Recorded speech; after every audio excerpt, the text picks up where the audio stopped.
Kumbuka mtoto wa Mungu Daudi, hakutumika Mungu akamwinua kuwa mfalme wa Israeli. Kumbuka Yosefu katika nyumba ya Potifari, hakutumika akabarikiwa maishani mwote kwa Farao. Kumbuka mtumishi Eliya katika utumishi wake, hakutumika alishinda bali Eliya.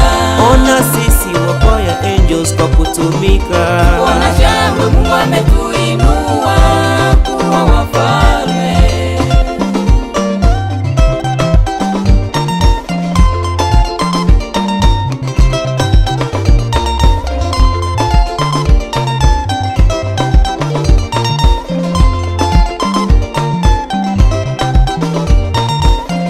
Watumishi wako na shangwe, wa baba wako na shangwe, wa mama wako na shangwe, sisi wa angels tuko na shangwe, tuko na shangwe.